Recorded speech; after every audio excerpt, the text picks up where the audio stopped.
सभी श्रोताओं को मेरा बहुत बहुत नमस्कार। आज मैं जिस चीज़ से चालू करना चाहता हूँ, एक भजन है। वो मेरे दिमाग में बहुत दिनों से चल रहा था, तो मैंने सोचा कि उसको सारा मतलब याद नहीं मेरे को, तो मैंने प्रिंट कर दिया है उसको। तो कबीर दास जी का ये भजन है, क्योंकि हमारे संसार में, जिस संसार में हम रहते हैं, हर एक चीज़ का दिखावा है। बाहर हमसे हम ये हैं, हम ये हैं, हम ये हैं, कोई ये है, कोई ये है। सब लोग सूट पहनते हैं, ये करते हैं, वो करते हैं, हम यहाँ हैं, हम यहाँ हैं, यहाँ हैं। और सबका वर्दी का खेल है। किसी की कुछ वर्दी है, किसी की कुछ वर्दी है, किसी के यहाँ कुछ लिखा हुआ है, किसी के यहाँ कुछ लिखा हुआ है, किसी का यहाँ टंगा हुआ है, किसी का, सबका ये खेल है। तो हम कई बार नहीं समझते हैं इस खेल को, और हमको यही कहा जाता है कि सारे इस खेल का आदर करो। हम करते हैं, परंतु कबीर साहब जी कहते हैं कि ये खेल जो है बाहर का, ये संसार में हो रहा है। और किस तरीके से उन्होंने रखा है कि मन ना रंगाए रंगाए जोगी कपड़ा। जिस चीज को रंगना है वो तो मन है, वही तो भागता है इधर उधर, यहाँ कभी यहाँ कभी वहां कभी वहां। तो उसको तो नहीं रंगा। रंगा किसको? कपड़े को। अब कपड़े रंगने से क्या फायदा? कपड़े का दोष थोड़ी है। कपड़े की वजह से मनुष्य इधर उधर थोड़ी भटक रहा है। वो भटक रहा है इसलिए कि उसका मन रंगावा नहीं है। तो मन के बहुत तरंग हैं, छिन छिन बदले सोए, एक ही रंग में जो रहे ऐसा बिरला कोय। तो ये बदलता रहता है, बदलता रहता है, बदलता रहता है। और रंगने की इसको जरूरत है, पर उसको नहीं रंगा। कैसे? आसन मार जोगी मंदिर में बैठे, देखा होगा आप लोगों ने। नाम छोड़ी पूजन लागे पथरा, मन ना रंगाए रंगाए जोगी कपड़ा। वैसे तो ये भजन जो है पॉलिटिकली बिल्कुल ठीक नहीं है, पॉलिटिकली बिल्कुल इनकरेक्ट है। तो मैं पहले ही माफ़ी मांग रहा हूँ कि मेरा नहीं है लिखा हुआ, ये कबीर दास जी का है। मैं तो सिर्फ पढ़ रहा हूँ इसको, क्योंकि सुन लें लोग। क्योंकि इसमें जो है मूल चीज़ है वो बहुत ही बढ़िया चीज़ है कि हम क्यों लगे हुए हैं सब बाहर के रंगने में, पोतने में। जैसे कि किसी के झोपड़ी के अंदर अगर क्या कहते हैं, खिड़की भी टूटी हुई है, अंदर दीवार जो बनी हुई है कमरे में वो भी टूट रखी है, छत में छेद हैं, परंतु बाहर मनुष्य उसको बैठा बैठा पोत रहा है बाहर से, ताकि बाहर से बड़ा सुंदर लगे। हाँ, तो आने जाने वालों को तो बड़ा सुंदर तो जरूर लगेगा, पर उसका फायदा क्या है? तो आसन मार जोगी मंदिर में बैठे बैठे हैं ऐसे जैसे कि उनका मन उनके काबू में है, पर नहीं है। और क्या कर रहे हैं कि जो करना था, जो नाम पे, जो सतनाम है, जो अंदर नाम चल रहा है, तो उस पे अपने मन को लगाना था, उसको तो छोड़ दिया। और पूजन लागे क्या? जिसको पूजना था उसको तो नहीं पूज रहे हैं, और पूज रहे हैं किस चीज को? पत्थर को पूज रहे हैं। पूजन लागे पत्थरा, मन ना रंगाए रंगाए जोगी कपड़ा। फिर अच्छा, एक समय था कि लोग ऐसा करते थे। उसके बाद इसके इसका फैशन जो कम हुआ और फिर ज़्यादा हो गया है। अब फिर चल दिया है इसका फैशन। क्या फैशन है? कनवा फड़ाए जोगी जटवा बढ़ोले कनवा फड़ाए जोगी जड़वा बटोले, दाढ़ी बढ़ाए जोगी होए गए बकरा, मन ना रंगाए रंगाए जोगी कपड़ा। कहने का मतलब उनका ये, मेरा ये मतलब नहीं है कि दाढ़ी नहीं रखनी चाहिए लोगों को, या मूछ नहीं रखनी चाहिए लोगों को, या अपने कान नहीं फड़ाने चाहिए। पर जिस चीज़ को रंगना चाहिए उसको तो कम से कम रंगें, उस मन को तो रंगें। उसके बाद फिर किसको क्या कहने की ज़रूरत है? कुछ कहने की ज़रूरत नहीं है, परंतु वो नहीं रंगा हुआ है। तो कनवा फड़ाए जोगी जटवा बढ़ोले। अब तो लंबे लंबे सबके बाल होने ही लगे हैं धीरे धीरे, और ये कोरोना वायरस की वजह से हमारे भी बाल लंबे होने लगे हैं। पता नहीं जो लॉकडाउन में है वो नाई के पास तो जा नहीं सकते, उनके भी बाल लंबे होंगे। तो कनवा फड़ाए जोगी जटवा बढ़ोले, दाढ़ी बढ़ाए जोगी होए गए बकरा। हाँ, तो यही हो जाता है, दाढ़ी बढ़ती है तो ऐसा भाई बकरे के जैसे बन जाते हैं। और मनुष्य के अंदर तो पहले से ही मैं तो है ही। मैं मेरा मेरा मेरा मैं इसी पे लगा रहता है, तो बकरे की तरह हो ही जाता है। और क्या करता है जोगी? जंगल जाए जोगी दुनिया रमोले, हाँ कभी यहाँ कभी वहाँ, कभी वहाँ कभी वहाँ। काम जराए जोगी होए गए हिजरा। अब जंगल में बैठे हुए हैं तो जब काम जराएगा तो करेंगे क्या? तो काम जराए जोगी होए गए हिजरा, मन ना रंगाए रंगाए जोगी कपड़ा। मथुआ मुड़ाए जोगी भगवा रंगोले, हाँ यही तो करता है जोगी। मथुआ मुड़ाए जोगी भगवा रंगोले, अरे गीता बाँच के जोगी होए गए लवरा, मन ना रंगाए रंगाए जोगी कपड़ा। हाँ सुना रहे हैं, खुद को नहीं मालूम क्या सुना रहे हैं, पर सुना रहे हैं। कभी यहाँ से सुना रहे हैं, कभी वहाँ से सुना रहे हैं, खुद को नहीं मालूम। मथुआ मुड़ाए जोगी भगवा रंगोले, और गीता बाँच के जोगी होए गए लवरा, मन ना रंगाए रंगाए जोगी कपड़ा। कहत कबीर सुनो भाई साधो, सभी को चेतावनी है कि सुनो हमारी बात। क्या होगा जब आखिरी में क्या होगा जाके? जम दरवाजे पे जाए गए पकड़ा, मन ना रंगाए रंगाए जोगी कपड़ा। अंत में पकड़े जाओगे, अंत में पकड़े जाओगे, क्योंकि जो तुम दुनिया के आगे ये सब कुछ डाल रहे हो कि मैं ये हूं, मैं ये हूं, मैं ये हूं, असली में तुम क्या हो? क्या तुमको मालूम है कि तुम असली में क्या हो? क्या कर रहे हो? दुनिया को बेवकूफ़ बनाने में लगे हुए हो। सभी लोग बना रहे हैं, कोई कुछ है, कोई कुछ है, मैं ये हूं, मैं ये हूं, मैं ये हूं, ये हूं। सबका यही चक्कर है। पर संतुष्ट कौन है?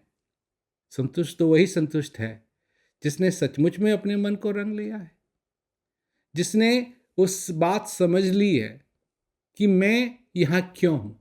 अब देखो, मैं एक बात सोच रहा था। अब जैसे ये बात है कि अगर एक को शून्य से जोड़ा जाए तो क्या होगा? कुछ नहीं होगा, एक एक रहेगा। परंतु मैं कल सोच रहा था कि शून्य का मतलब है वो चीज जो अनंत है, जिसको नापा नहीं जा सकता, जिसको कुछ किया नहीं जा सकता। और अगर वो अनंत चीज के साथ मैं जुड़ूं तो मैं क्या बन जाऊंगा? अगर मैं एक हूं और वो अनंत जो है वो जीरो है, शून्य है, तो एक को शून्य से जोड़ोगे तो मैथ में, गणित में तो यही समझाते हैं कि वो एक ही रहेगा। पर मैं सोच रहा था कि कितनी सुंदर बात हो जाती है जब मैं उस शून्य से, उस अनंत से जाके मिलता हूं तो मैं भी अनंत बन जाता हूं। मैं भी, जो मेरे अंदर की चीज है, ये नहीं, ये अनंत नहीं बनता, ये तो नाशवान है और ये नाशवान रहेगा। ये मिट्टी का बना हुआ है और मिट्टी का बना हुआ रहेगा ये। परंतु जो अंदर चीज है, वो जो मेरे अंदर, जिसका जो अविनाशी है, वो बैठा हुआ है और मैं उसके साथ जाके मिल जाऊं तो मैं भी उसी के साथ मिल गया, मैं भी वही बन गया। तो जो गणित इस दुनिया की समझाते हैं उसमें तो एक, और उसको जोड़ा जीरो के साथ, शून्य के साथ, तो एक। और सच्ची में इस अंदर की दुनिया में एक जो मैं हूं, और उसको अगर शून्य के साथ जोड़ा तो मैं भी शून्य ही बन जाऊंगा।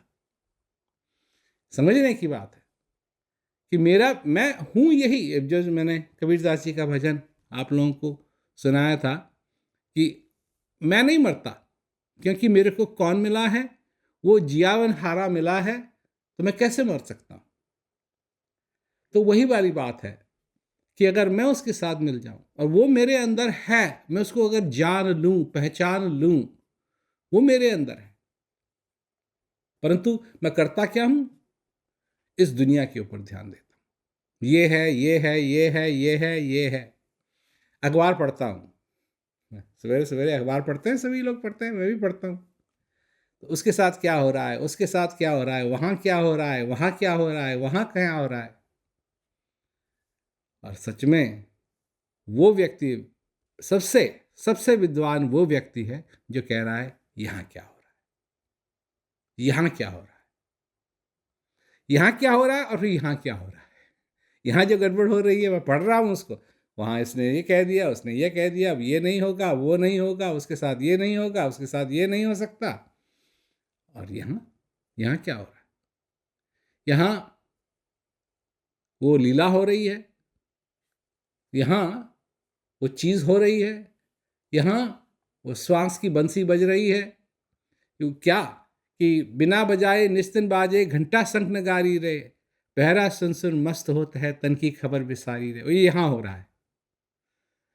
बिन भूमि के महल खड़ा है, तामे जोत उजारी रे, अंधा देख देख सुख पावे, बात बतावे सारी रे। यहाँ हो रहा है। ये अखबार में पढ़ोगे नहीं, ये अखबार में नहीं मिलेगा, ये यहाँ हो रहा है। तो कितनी सुंदर बात है कि अगर हम यहाँ धीरे धीरे कीड़े बढ़ने लगे हैं, और जा भाई तू अपनी तरफ जा, धीरे धीरे गर्मी होनी शुरू हो गई है।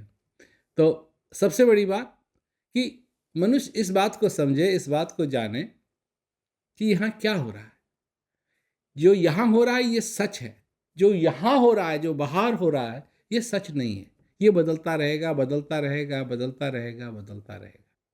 पर जो यहाँ हो रहा है वो सच है, और उस सच के बिना सारी बात अधूरी है, सारा खेल अधूरी है, सब कुछ अधूरी है। अगर मैंने उस बात को नहीं समझा, उस बात को नहीं जाना, तो मेरे यहाँ आने का फ़ायदा क्या हुआ। मैं यहाँ आया हूँ और एक दिन मेरे को जाना है, ये बात तो सबको मालूम है। फिर मालूम होते हुए भी अब यही बात महाभारत में हुई। महाभारत में क्या हुआ, एक बार दृष्टांत है कि बहुत गर्मी थी, बहुत गर्मी, और युधिष्ठिर ने नकुल को भेजा कि तुम जाओ, पानी देखो, कहीं अगर तालाब वालाब हो तो हमको बताओ, पानी पिएंगे। तो काफ़ी समय के बाद नकुल नहीं आया, सहदेव को भेजा, तुम जाओ तुम देखो, वो भी नहीं आया। तो भीम को भेजा, वो भी नहीं आया, और अर्जुन को भेजा, वो भी नहीं आया। तो फिर युधिष्ठिर गए देखने के लिए, क्यों नहीं आए, क्या हुआ। तो चलते चलते चलते उनको एक जगह वो पहुँचे, तो वहाँ देखा कि सारे भाई उनके वहाँ लेटे हुए हैं, सब मरे हुए हैं, और सामने तालाब है। तो सबसे पहले तो उनको प्यास लगी हुई थी, बढ़े तालाब की तरफ। जैसे ही पानी पीने के लिए गए तो वहाँ का जो जिन्न था वो आया बाहर। उसने कहा कि तुम पानी नहीं पी सकते, पानी मैं तब तक नहीं पीने दूंगा तुमको जब तक तुम मेरे सवालों का जवाब नहीं दोगे। अगर तुम मेरे सवालों का जवाब नहीं दोगे तो तुम्हारी भी यही हालत होगी जो तुम्हारे भाइयों की हुई है। तो युधिष्ठिर ने कहा अच्छा पूछो, क्या क्या पूछना है तुमको। तो काफ़ी सारे सवाल पूछे गए, बहुत सारे सवाल पूछे गए, और एक सवाल ये पूछा गया कि मनुष्य को ये मालूम होते हुए कि उसको एक दिन जाना है, वो ऐसे क्यों जीता है कि वो कभी नहीं मरेगा। ये सबसे बड़ी बात है, क्योंकि एक तरफ जो हम करते हैं उससे तो यही स्पष्ट लगता है कि हम कभी कहीं नहीं जा रहे, परंतु ये सत्य नहीं है, एक दिन सबको जाना है। और इसकी क्या तैयारी है, इस बात को सामने रखते हुए हम किस प्रकार अपने व्यवहारों को बदलते हैं। कुछ नहीं, जैसे हमको कभी नहीं मरना है, पर तो जाना तो सभी को पड़ेगा। तो ये जो कुछ सच्चाइयां हैं, इनको हम स्वीकार नहीं करते हैं अपने जीवन में। और जब तक इन सच्चाइयों को हम स्वीकार नहीं करेंगे तो क्या होगा मेरे साथ? हाँ, मेरे को जाना जरूर है, पर कहाँ जाऊंगा मैं? कहाँ जाना है मेरे को? नहीं, एक समय था कि मेरे पास ये नहीं था, ये शरीर नहीं था। आज है। मेरे अंदर एक चीज है, वही जो अविनाशी है, और अगर मैं उसके साथ जुड़ गया तो फिर मैं सब जगह हूं, मैं हूं। और उसी में मैं लीन हो गया अगर, तो मेरे लिए वही सब कुछ है। और उसमें अगर मैं लीन नहीं हो सका और मेरा सारा ध्यान इसी मिट्टी पे ही गया, तो इस मिट्टी को तो एक दिन मिट्टी बनना ही है। इस मिट्टी को तो एक दिन इस मिट्टी से जाके मिलना ही है। चाहे मैं कुछ भी करने की कोशिश करूं, इसको इस मिट्टी के साथ मिलना है। और इस मिट्टी से मेरे को कितनी नफरत है और इस मिट्टी से मेरे को कितना प्रेम है, ये भी तो सोचिए। वही मिट्टी है, अब वो थोड़ी सी मेरे को लग जाए तो मैं कहता हूँ धूल लग गई, धूल लग गई। और ये मिट्टी, ये भी उसी की बनी हुई है। और इसी मिट्टी को मैं धोता हूँ, धोता हूँ, धोता हूँ, क्यों? कि दूसरी मिट्टी को निकालने के लिए। परंतु ये उसी की मिट्टी है। तो इन सच्चाइयों को तो मैं स्वीकार नहीं कर रहा हूँ, और मैं चाहता हूँ कि मेरे जीवन के अंदर सब कुछ स्पष्ट रहे, सब कुछ अच्छा रहे। पर जब मैं सच्चाइयों को ही स्वीकार नहीं कर रहा हूँ तो कैसे कैसे ये बात बनेगी? तो सोचने की बात है, विचारने की बात है। और सभी श्रोताओं को मेरा बहुत बहुत नमस्कार।